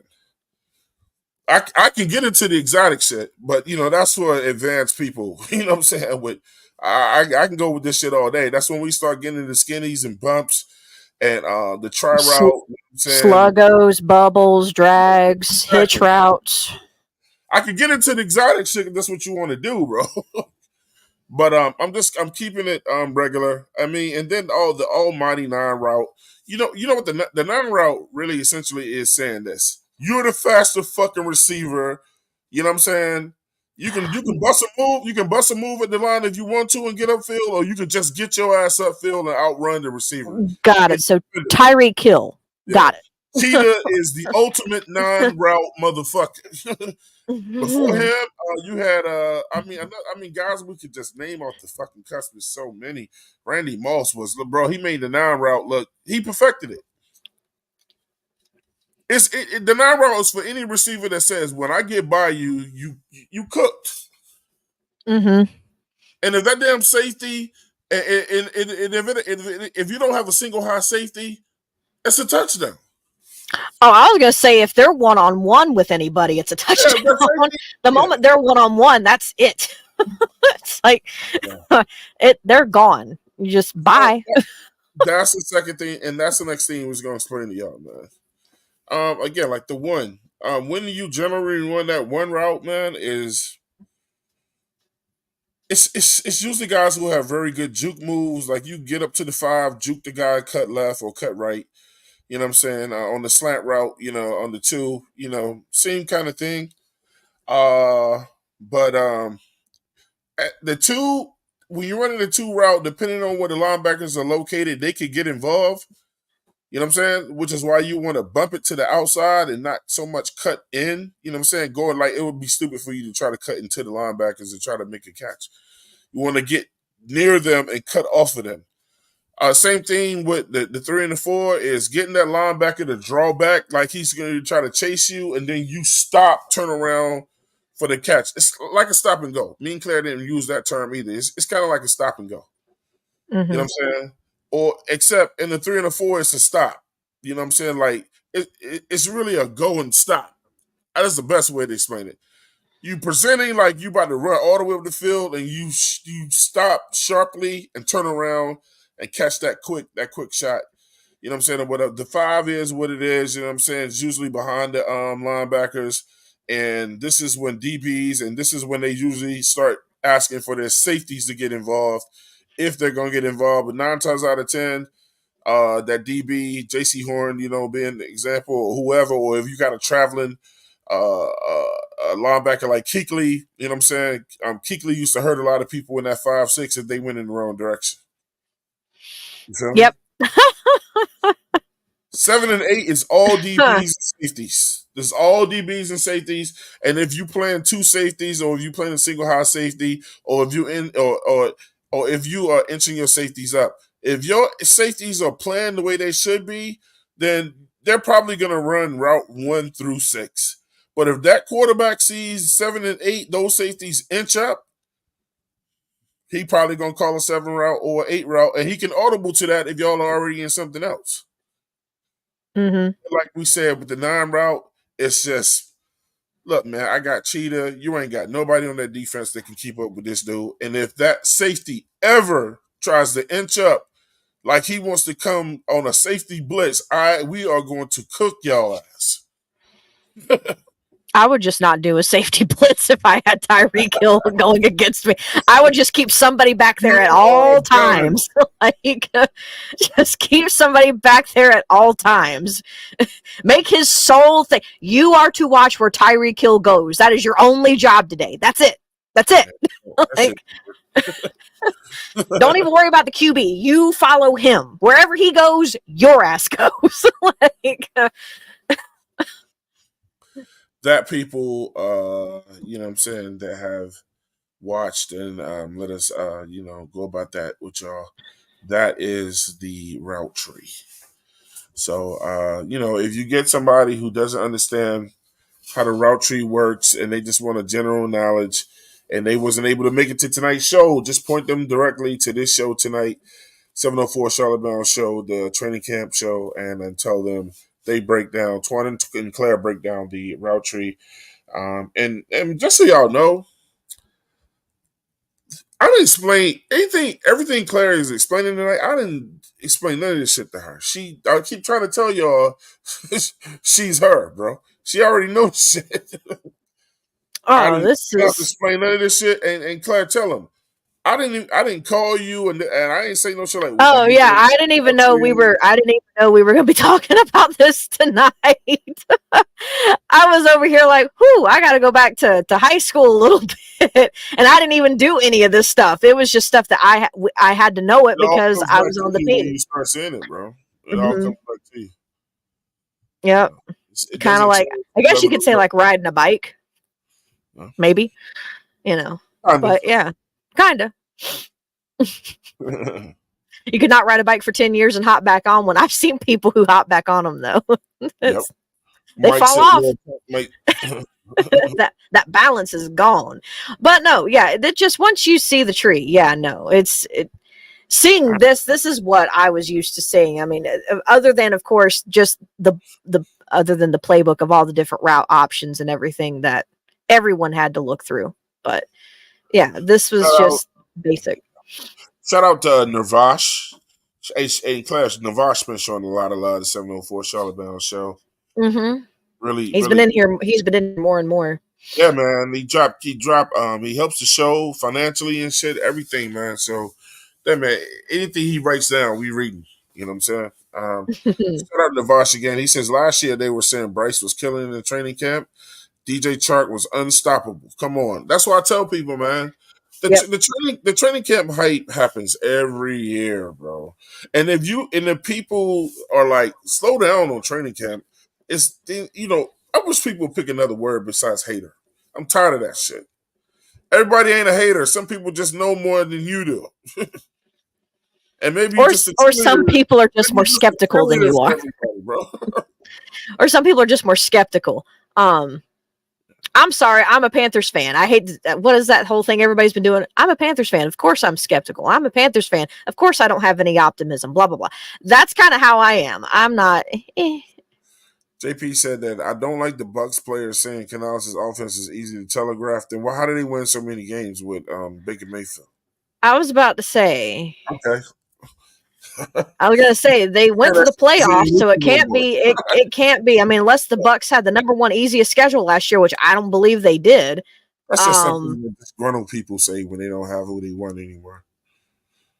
yeah, that's true. Bet the roof. I would say your comment, but man, I don't get into that shit. You know, Maul said help, but I will. I show it for people. Maul said help Claire, help him out, Claire. Yeah, y'all motherfuckers is a whole nother level, bro. Do this. I do this. JP said Brady's wide receiver core were a bunch of white Deontay Johnsons in New England. Also, he could go down the field though. I said that. I said he didn't have to. Look at the year with No, Randy Moss. I just said he didn't have to. He could save his arm because he didn't. Those guys were such. Every Tom Brady didn't want a wide receiver if he didn't know the route tree. Tom Brady has some of the best route tree receivers that money could buy. That's why they didn't pay him all this tons of money because they weren't superstars, but they knew the whole tree. They didn't really specialize in 7 through 9. You feel me, Claire? It was just he wanted them 1 through 5, them 1 through 6 guys, man. And Elderman, they killed it. yeah, I was gonna say they would eat your defense alive with 1 through 6. That's all he did up the field. That's When what y'all I'm talk saying. about when y'all call a quarterback a dinking and dunking, that's a 1 through 6 guy. Mm-hmm. I mean, you better be glad if Bryce is a 1 through 4. I'll take 1 through 6. That's so bad to say right now. I mean, because look, all the highlights that we got and that I showed him so far today, Claire, one was a 1, another one was a 2, and we saw a 3. I ain't seen shit up the field. Well, Also, a seriously long stride. 2, you can take 5 steps for every 2. Absolutely. Yeah, Moss had a stride on him, bro. And then when he threw that hand up, he just, hey, look, if you don't throw that damn ball to me, I done run all the way out here for nothing, bro. JP said, as my HC used to say, my head coach would say, they inched up. We go downtown now, right? Exactly, bro. if them damn safeties came in and them damn and them and those damn running back show blitz, I'm definitely I'm changing the formation on the You offensive mean line. you mean cornerbacks, or And then you I'm said yelling running back back? out. I'm yelling out to the wide receivers something different, and they can go back to their original formation if they want to, you know. And then I can audible again. That's when it becomes like that game of inches, like to see who gonna do what last, because then you got the time on your side. But make sure that when you switch that play, that's what you're gonna run, or they're gonna run you right into an interception. But inch up too much, I'm calling that shit quick, and we dusting your ass, bro. King JP Shepherd says, I love that. I'm not reading that. I don't even know what the fuck that means. Hold up. Nah. Not me, buddy. And not until you say what you mean by that. Oh my lord. I ain't fucking with that, man. And look, man, just so y'all know, man, coming up very soon, man, 704 Charlotte Bound Show Fantasy Draft League. We had the league last year. It was very, very successful. We got on Claire's nerves talking about it every week. God forbid. Yeah. Yeah, man. Make sure you guys get with me, or I'm gonna be bringing the link soon for you guys to join it. It filled up very, very fast last year. We are taking on the people that were in it last year first, but it should be about 7 or 8 slots open. You know what I'm saying? It filled up quick last year. It's a $30 entry fee. The pot is $360, I think. $360. I think Anthony Picarillo won last year in our league. And, I'll let you guys know all the details when it comes up. Yes, we do use the Sleeper app. And, man, I can't wait. I get to get some get back. I was in the championship game last year, man, against Picarillo. All my people were in the fucking hospital now. So is it what was it total? What was it 12 people? Is that what you're looking at, Twan? Should there be 12 slots? Because that would be $30 if it's 360. It's 12 spots. 12 spots, okay. Then there you go. But if way more people want to sign up this year, because I was almost doing 2 leagues last year, then we'll do 14 slots. But, the more people in the slots, the least amount the pot is going to be. But, unless, people just want to, they want their odds to be better. They don't want to go. I mean, unless you just add more people, but still keep it at 30, then the pot would be more. But that's up to you. It'll be between 12 and 14. But yeah, man, and we pay our money out right away. When you win, you receive. JP explained the DK ball thing. If you want to read it, it's not bad. It's not. I wouldn't trick you. No, I thought you said dick ball. No, you see what he said though. You don't know ball, Twan. That's what he said. That's what they say on Twitter. Yeah, when they disagree with you. No, that's true. That's what they do say. Either you don't know ball or you're a hater. To me, they both equate to the same thing. Man. Hey, look, man, I'm not a kiddie. I don't know DK means don't know. I don't do all that. That's the abbreviations and shit. Man, look, we all know the first people to say you don't know ball don't know ball. Because if you put them through a test right then and there, bro, they will fail miserably. I debate with people for the enjoyment. I mean, I hate to sound really, if we really gonna really talk about, I debate with people for the enjoyment. Yeah, if we really gonna talk about real football, I would lose all of them horribly. I thought you was trying to get me like trying to say some dick ball or some shit like that. Bro. So you have to explain that one, bro. Oh Lord.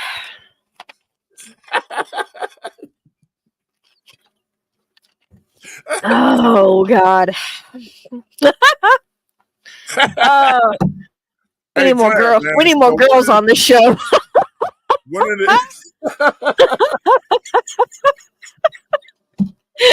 What's up, Twan? Oh, Sam. Yeah, this poor kid. Oh, buddy. Man, we was high on him this year. Coming to make some noise. So Well, I actually, mean, the we were grass did. even.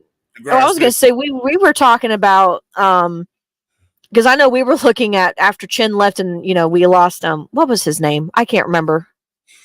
To a The Lubu. no safety. Oh my Uh, lord! Because it was we got the Falcons got Jesse Bates. We got the other guy well, who is not on the team anymore. this is from last year. Yeah, and I know that we were saying with those guys gone, do we still have Xavier? Xavier, what's his name? What's his damn name? Woods? Xavier Woods? Do we still have him? I don't think so. I don't know. I'll have to look. But I was thinking, but with the splash and the little flash that Sam Franklin did make last year, especially for running that, having that pick six, you know, I wouldn't go as far as saying exciting, but I think with some of the safeties that we did have that were starters or part of the rotation leaving this year, that it was like, well, is Sam Franklin going to get an opportunity to step up and be a starter? And with him also making waves and flashes in practice, sorry, I'm looking at your thing. That's why my brain died for a second because I was looking for Xavier Woods' name to pop up. I was thinking, okay, well, Sam Franklin's going to get his opportunity. He's not going to stay on special teams, but he's always made great strides in special teams, and now he's broken his foot. Which don't know what happened because this was before they had pads on, I believe. So my first thought is, oh, we do have Xavier Woods still. Okay. Yeah. My first thought was maybe this is just a thought. I'm like, maybe he went to go stop a ball, landed on his foot funny, broke it. I mean, I don't know how else how hurting your foot is one thing, breaking it is another. That's why I'm like, what could he have done to break it? Yep. So okay, Jordan Fuller and then Xavier. How is it all these guys? What are they? Okay. Oh, I'm okay. Never mind. I thought that the stuff next to their name meant something else. Never mind. That's just where they came from. Okay. Ignore me. Ignore me. The name is just So yeah, it was for Troy Hill. He came from the Rams. Like right. That's yeah. It's the original team. Mm-hmm. Okay. I'm interested to know what's going to happen with this kicking situation. Well, I don't really care, to be honest with you. Well, I'm just saying because for the while there, it was like Eddie. It's like, oh, Eddie's not taking it seriously, and Harrison Mevis was apparently doing great. So it was just an interesting little bit of drama for a while. But but let me and Claire said we're gonna really get into like the cuts. The cut show, like, you know what I'm saying? And we can talk about a few of them if you want. We'll be starting from back here. And I'll be ready to color code shit and whatever, we need to do, man. Got the little Excel spreadsheet and yeah, man. Mike Boone and all these guys back here, Jaden Sheridan. I don't even know who the hell Jaden Sheridan is. Jaden Sheridan is a undrafted rookie. I just know he out of here. He is an undrafted rookie free agent or UDFA. Did we keep any undrafted rookies last year? I think we did, and I could be wrong, but hold on, because I could have sworn there was a name I just saw.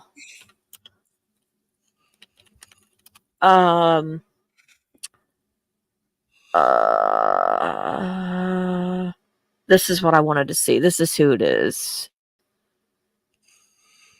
How old is he? Oh, he could be. Hold on. I'm just trying to see if they'll just say if he was an undrafted rookie and I'm talking about Cam Sims because we've had Cam Sims for 2 years, I think. He was here last year, but I thought he was an undrafted rookie. He got a broken foot, Claire, not a broken leg. Who? Hill. Troy Hill? Yeah.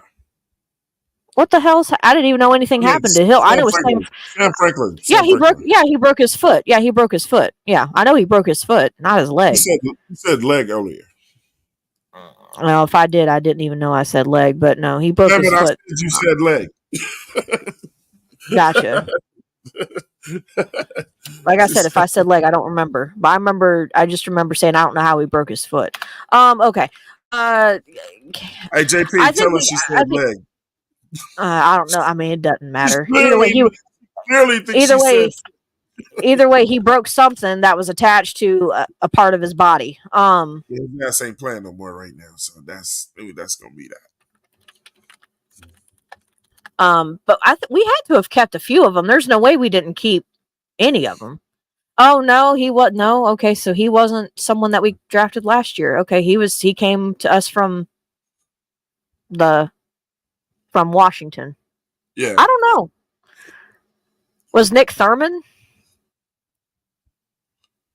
There's some guys that I could have sworn we kept from last year that were undrafted rookies. I don't know.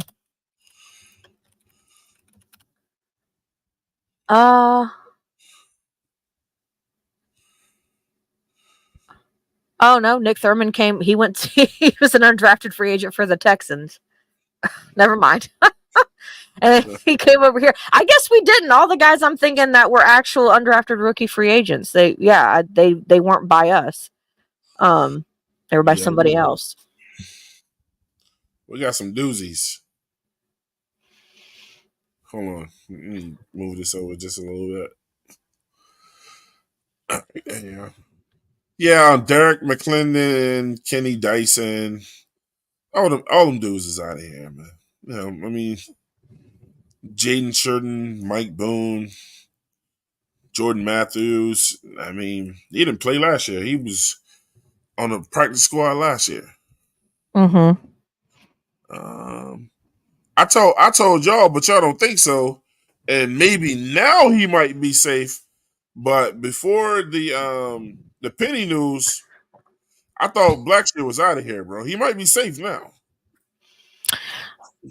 I mean, it depends because I know the idea was Penny was going to be a return specialist potentially, and I think Blackshear will probably now become that. So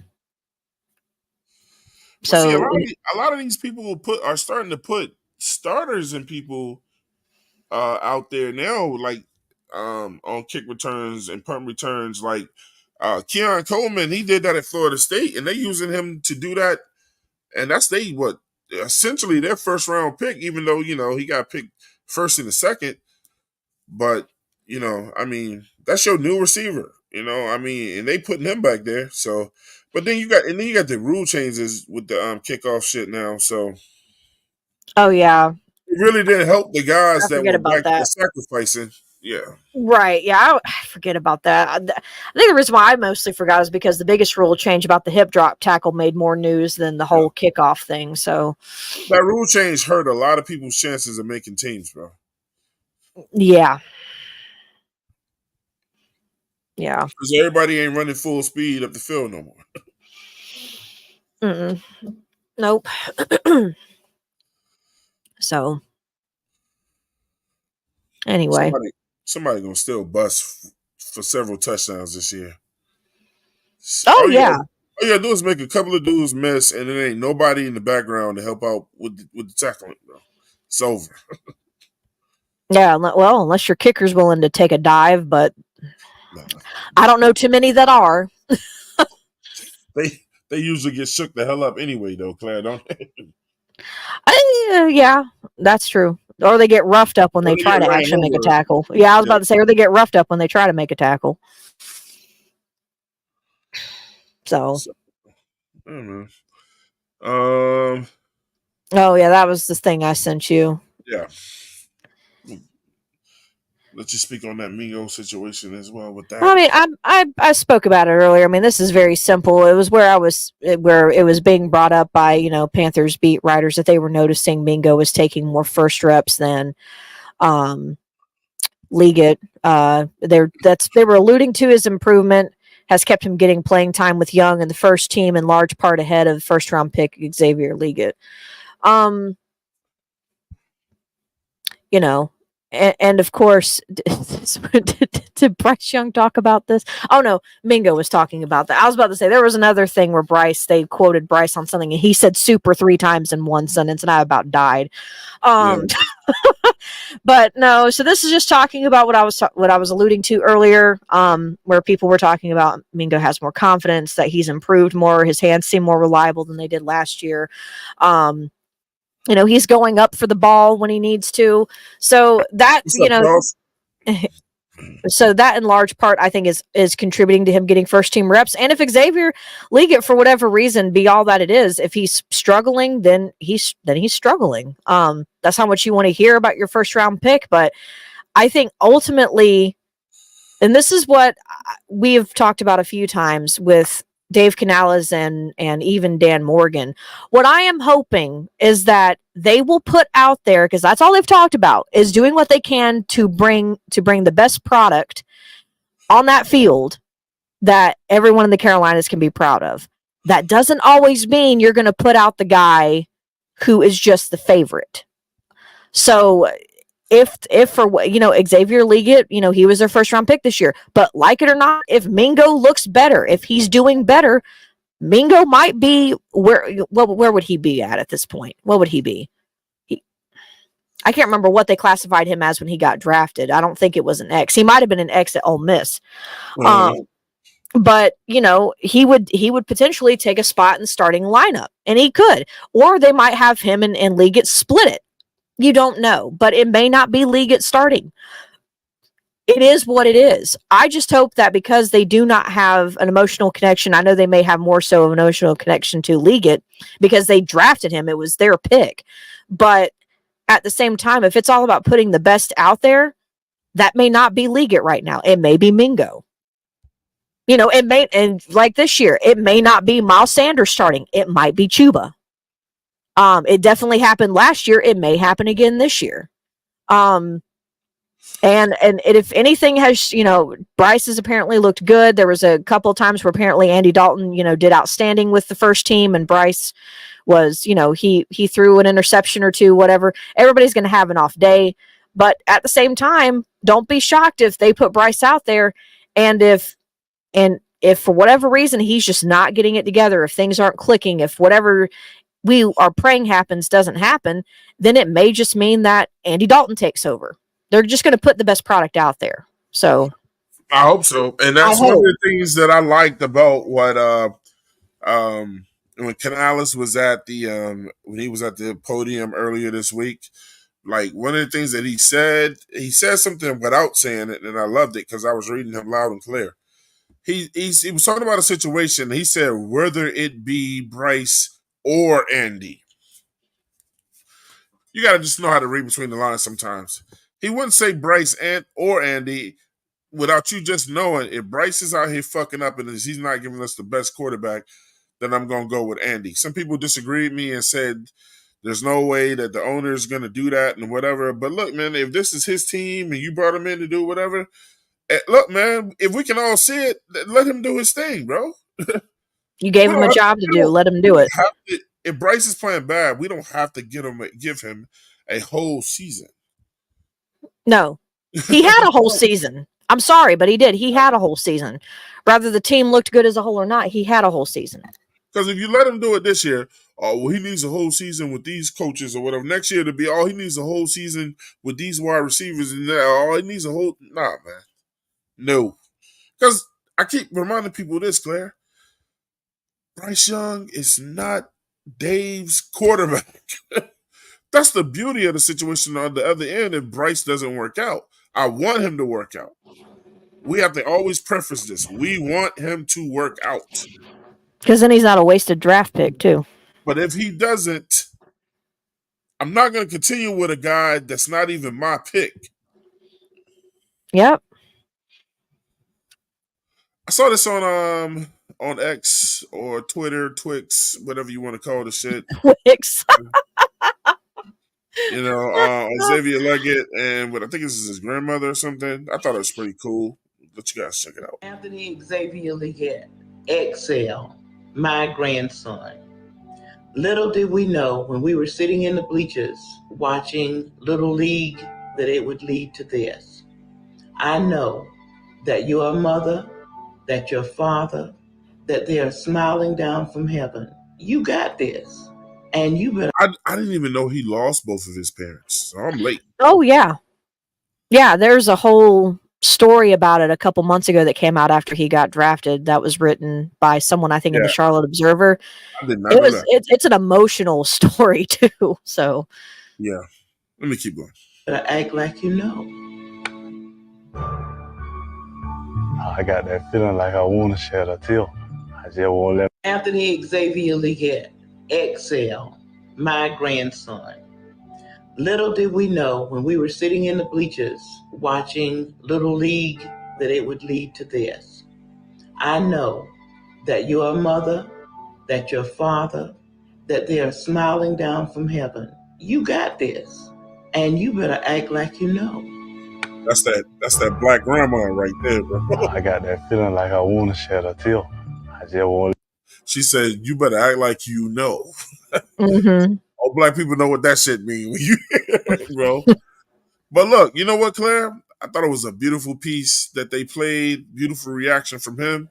But I'm telling you, if I'm Dave Canales, I'm playing this shit before every game. Yeah. Because I think honestly I'm with my iPad and I'm playing this shit for him every game. Well, and I think the biggest part of it, they also talked about it in the story that was written about him after the draft, but I would show it to him because his grandparents and playing for his mom and dad, he's admitted that's his why. That's his why for doing what he does, for coming as far as he's come. That is his why. So when you have your why and you know exactly what it is, that's one of the best things you can have. And if you don't know it yet, then that's a problem because it ups your game. It makes you work harder. Your work ethic is better. You have more heart in the sport that you play. His parents and his grandparents are his why solely. So I would too. Yeah, man. I don't want to try to use something like that in a cheap way, but I know for me, if I was a player, I'm playing like my parents are there in the physical form. You know what I'm saying? Is watching me. You know what I'm saying, in every game. You know what I'm saying, and whenever I feel like I ain't got it in me, then then that's what I turn to get that extra juice out of me. So I thought that was a beautiful piece, man. You know what I'm saying, and I thought it was real cool when he was just like, that's what give it going. You know what I'm saying? But hey, look, whatever helps. Mm-hmm. Whatever helps, man. In case you guys didn't know, you know what I'm saying, FanFest is tomorrow, 8:00. Yeah, it's in Clemson, South Carolina. It's not in Charlotte. It's in Clemson, South Carolina. Go to their football field. I think it's in Death Valley. You know what I'm saying? Again, I think it's crazy as fuck that you got to go all the way to Clemson for a fan celebration. You know what I'm saying? They had their reason for doing it, so it'll only be this year, I'd imagine, too, that they're doing it. So yeah, I just I'm not gonna get to no heavy debate. I just think since we've never had a Clemson player on our damn team, they should have probably just held that shit at the University of South Carolina. I think it. But that's not where we played our first game. I know, but what I'm saying is, who the fuck cares that we played our first game there? Because it's 30 seasons. What is it symbolizing, though? Because it's playing in Clemson ain't gonna make us better. It's a culture decision, Twan. Yeah, you're basically talking about tradition. That's some bullshit. It's a culture decision and tradition. We haven't been Clemson. They've not ever been there other than the first game that they played or the first season. Yeah, man. So why do it now? It don't make sense. Because 30 seasons, culture decision. Moving on. Anyway, that was a culture. That was a culture decision. That's all that was. You just wanted to go to Raleigh. Anyway, for those that say that me and Claire don't disagree, look, there you go, right there, man. That shit is fucking crazy. Twan just wants the whole team to move to Raleigh, y'all. It's okay. It's okay. We all know the truth. It's okay. I just like, why the fuck are y'all going to Clemson? Fuck that shit. Because holding it at that South Carolina would make no sense. Because it feels so much better. Like I feel such that we're in Clemson opposed to USC, bro. It just feels so much better here. I love how you're making it about the exact opposite of the reason why they're doing it. But okay, that's just how you feel, though. You got more players from University of South Carolina. They don't care about it. That's not even what weighed on this decision to have it there. But anyway, man, I give a damn about no damn Clemson. It has nothing to do with Clemson.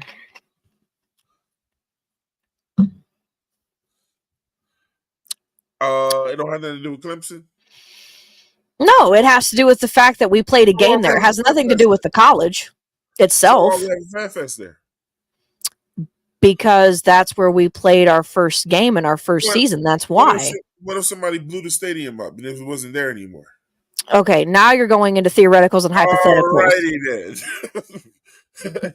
Fuck that stadium.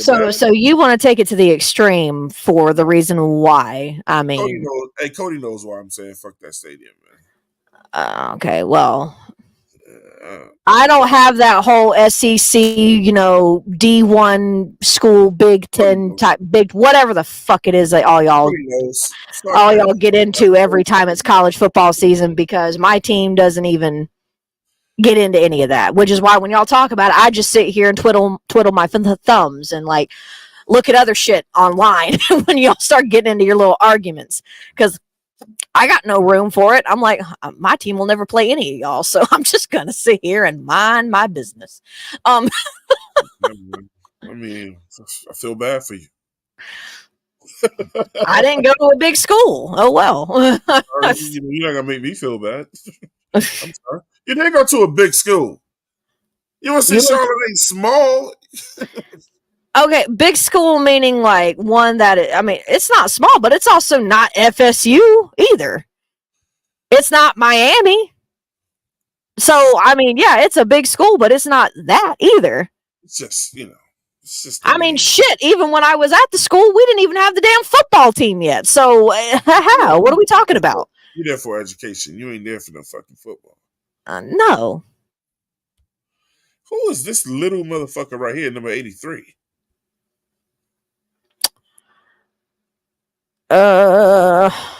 Undrafted. We can find out. Probably that Jordan Matthews kid. Maybe, I don't know.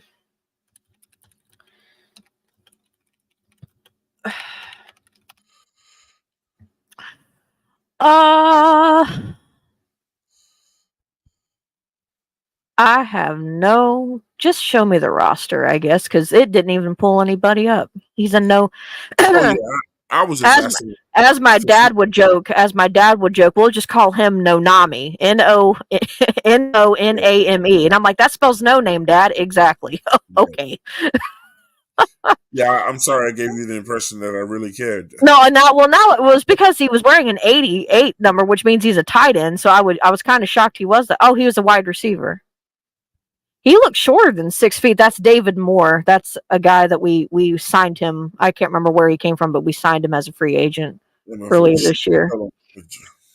Oh, I said 6 feet. He didn't look 6 feet in that picture, though. At all. Mm-mm. So, Claire, Rashad Penny has decided to retire from the Carolina Panthers.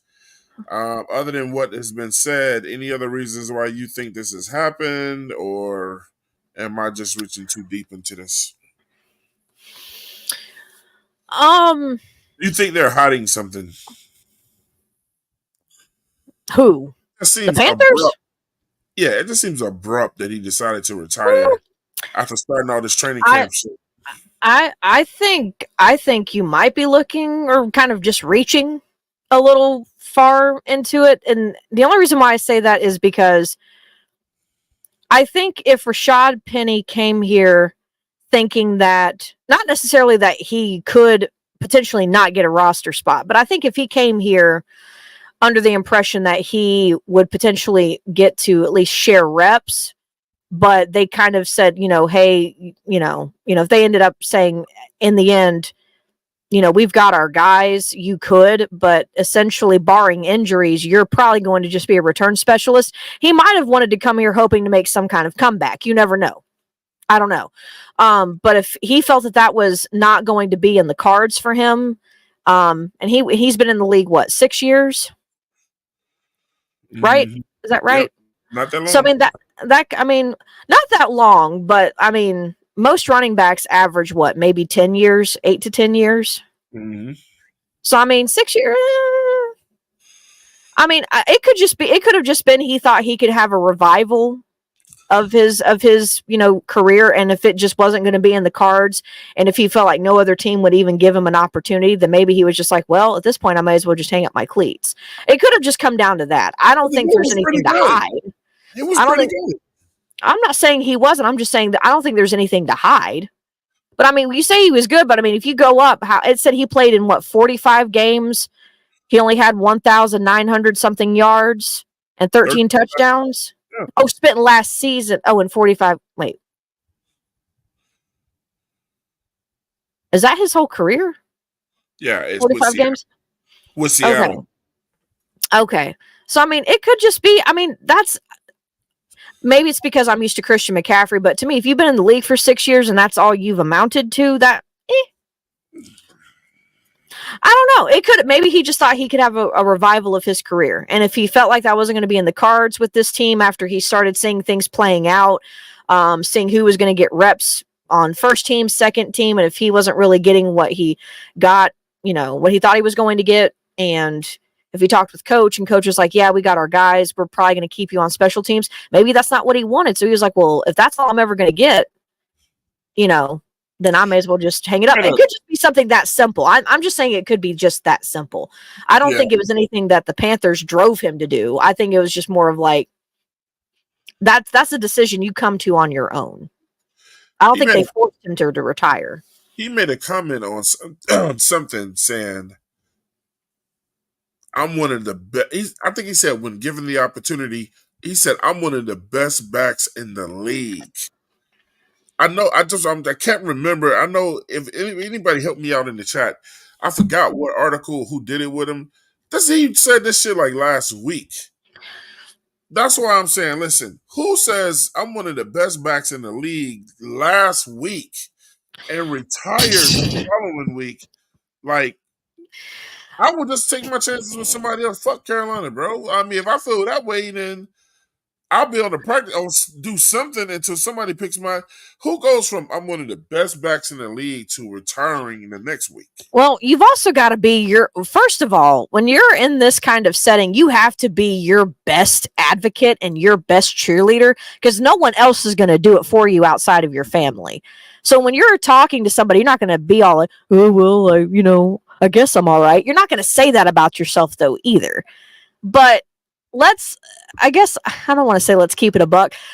A couple years ago, Sam Darnold also went on a podcast and says instead of given the opportunity, he could be one of the top quarterbacks in the league, too, when he was playing with us. So let's not make it seem like that these guys don't try to sell themselves because that's what they're supposed to do. You have to. Maybe he does believe that. But like I said, if the opportunity was not going to present himself to be able to showcase what he wanted, then and maybe in the offseason he was trying to find opportunities and maybe Carolina was the only team that came knocking. We don't know. But I don't think Carolina forced him to. That's a decision you have to come to on your own. I don't think anyone's just going to force you to do it. Father Time will do it for you if you're not careful. So this was 5 days ago, and this was with CBS Sports. Panthers Rashad Penny says he's probably a top running back in the NFL when healthy. And it says the Carolina Panthers are virtually a new team entering 2024 as they brought in a new coach, Dave Canales, and prompted a new general manager in Dan Morgan. Carolina was busy this offseason adding on the offensive line and on defense, but the Panthers also added 2 new running backs to take the load off second-year signal caller Bryce Young, and then it goes into the Panthers spent their second pick and what we did in the draft. It says in the second paragraph, I've always believed in myself, knowing my capabilities, Penny said to the Charlotte Observer. I think everybody else knows that when I'm healthy, I'm probably like a top running back in the league. I know my place. I know what I can do. So I just keep thriving from there. To retiring the next week sounds it looks bad. It looks optically bad, Claire, is what I'm saying. But I That don't doesn't think that has sound anything like to a do guy with that's gonna. Carolina. No, that's what I'm saying. It don't sound like a guy who's gonna retire the following week. Okay, let me look here. See, Because I just wanted to pull that up because I think some people just say shit and they don't have no receipts. Here's the receipts to what I'm saying, to what he said. So if he's going from, if you ask anybody, I'm one of the top backs in the league when healthy, and all you gotta do is get healthy. You know what I'm saying? Because he ain't got no weighing injuries. He ain't old as hell. Then what make you go, you know what? That's it for me, well, bro. Even if Carolina was like, all you're gonna ever be is this with us, he don't have to stay in Carolina. He can say, "Can y'all trade me down or something, or cut me?" well, and this is why I think there's more to it, because Canales apparently, there was also a thing where he came out a day ago and kind of revealed why he chose to retire.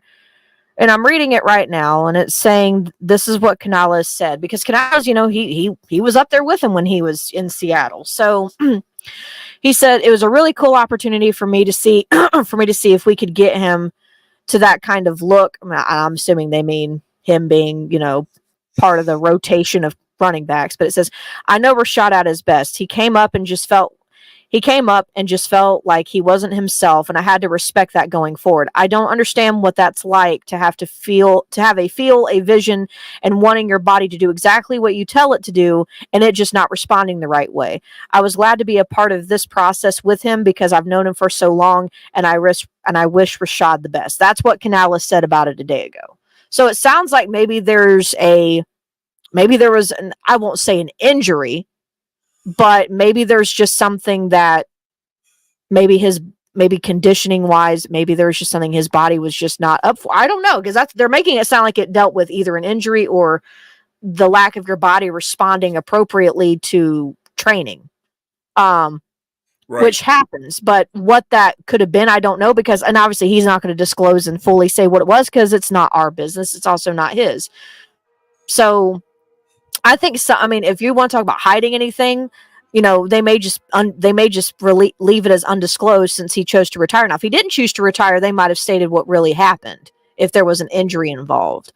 But just reading off that, it just seems like maybe he was expecting his body to rebound or bounce back into being this, potential, helping at the running back position, without it being on special teams. So I don't know. I mean, that's what it sounds like to me, though. I don't know either, Claire. So maybe we'll never know. It's just, it just seems strange. I don't know what's going on, but and I guess sometimes shit just happens like that. If he feels like his body's not listening to him, but I was just trying to put the correlation out there that when you say I'm one of the best in the league when healthy, and then the next week we talking retirement, Well, maybe the whole thing was when healthy, because this doesn't sound like he's healthy based off of what Canales was saying. So, right. But I've heard guys say before, and I've said it like when I hurt myself and came back. mm-hmm. It was some days where I just didn't feel like going, Claire, and I was just like, fuck it, man. I mean, I'm good. Because my body is not responding. That doesn't mean it's never going to respond. And I'm not saying that Penny is saying, I mean, he can very well come out of retirement. You just don't see guys do that unless it's Tom Brady or motherfuckers of that caliber. You know what I'm saying? No, that's true. I mean, he may unretire. So, but yeah. Well, usually when you do that, man, it's hard to get back into the league and all that shit. And then, with the whole thing with running backs, how they're trying to drop, their worth and all that. But he never really played for the team, but we still wish him the best of luck. And that we're at the end of the show, Claire. You know what I'm saying? Mm-hmm. Reese, Twan Don getting it done. No, you know what I'm saying? Claire said she'd have to fight over a bunch of dudes tonight, man, and get a word in. She said she thinking about using the show to a word Claire Claire was. Claire, how was it tonight, man? It was different. I know we didn't let anybody in. I'm sorry, y'all. But no, it was different. It was different just because usually, you know, there's always like this round table kind of setting where we're all going around giving our opinions at different times. You know, sometimes we're getting into sometimes valid debates, but then they turn into petty arguments over dumb shit. Yeah, sorry for all the people that try to get in tonight. I like where this was going with me and Claire, and I just wanted to do the whole show with her, man. So, oh, okay. I didn't know. Well, I just thought you didn't put the link in the chat, or maybe I don't know. I put it in there. I just didn't let anybody in. Oh, okay. Yeah, I just like the show was going in the right direction. We got every topic covered, and we just got down to business, man. You know what I'm saying? But look, I want to thank everybody that was in the chat tonight. You know what I'm saying, for coming through, supporting the 704 Charlotte Bound show. Me and Claire up in here today, man, and we really appreciate y'all spending your time with us tonight. Before you leave, though, bro, starting next week, man, the merch goes up for sale. These are our first T-shirts right here, and it's the Ann T-shirt 704 Charlotte Bound show. Antoine and Ray and Claire and Edge and Nick. You can also get it in the Carolina blue color, or also the processed blue, and we also got the hoodies in the processed blue and in the black helmet and the black. Black helmet. So the black hoodie. Yeah, but the merch will go up, and we'll have the link to get the merch on next week's show. You know what I'm saying? And we'll have the prices, or you can order it directly from myself, and all the money again goes back into the show, except for what I have to put into it. But it's just ways of just, you know, making the show better, getting our merch out there. I've already spoke with Claire, you know, and hopefully when she gets some time, she'll come up with some other designs, and we'll get those out there to you. But I really like, you know, the simplicity of these shirts, Claire. Yeah, I mean, I've got ideas that can just be like. I've been a fan of the Ann T-shirts, so. Gotcha. Yeah, I can do like specific like I'm actually wearing a 704 shirt that I made right now. It's a game day shirt, but oh, I saw it. You showed me that shirt. Yeah, I still actually have yours that I need to mail to you. I need to mail it to you. I've had it for forever. No. I need to mail it to you. So he's quick in the building. He just came in as we get ready to leave, though. JP Shepard is already ready for his, and I think he said he wanted a 5XL. I'm like, for what? Let the big dude t-shirts first, bro. All the skinny dudes want the big dude t-shirts first, bro. But yeah, man. You know, I'm a flaunt my joint. You know, I got all the hats. You know, and y'all see me at a game or whatever, like you'll see us representing us out here, man. You know what I'm saying? And if you're gonna buy something from a show that cares and we give a fuck, then get you. We just want you to consider get some merch from the 704 Charlotte Bound show. And this is our first installment, and we're gonna come with some other stuff. We come with some bucket hats. I'm just trying to get a lower price on the bucket hats now, and we just gonna go from there, you know, and come with some new designs. Claire, I had a great time with you, man. I had a great time with you. Likewise. Yeah, likewise. Man. Right to the point. Everybody else is fired, man. This is how the show going from now. Oh my god! Don't be handing out pink slips on this show. No pink slips. Penny said, "I better get mine." Of course he did. Of course, he's him, JP, and C Dog have all been. Where's the merch at? I'm just gonna be crispy too, bro. We ain't using no bullshit cotton. We using Gildan to make our t-shirts. So you know what I'm saying. We ain't have the flimsy bullshit where the letters fall off and all the other crazy shit. It's coming, bro. Lord. Hey, Claire, who would you like to shout out, man, before we get up on it? Oh, just everybody. For those of you that were here, I know Tim was here earlier. King Jermaine JP Shepherd, Charles Lemon was in here briefly. PBG, which I think PBG, that's Be Good, right?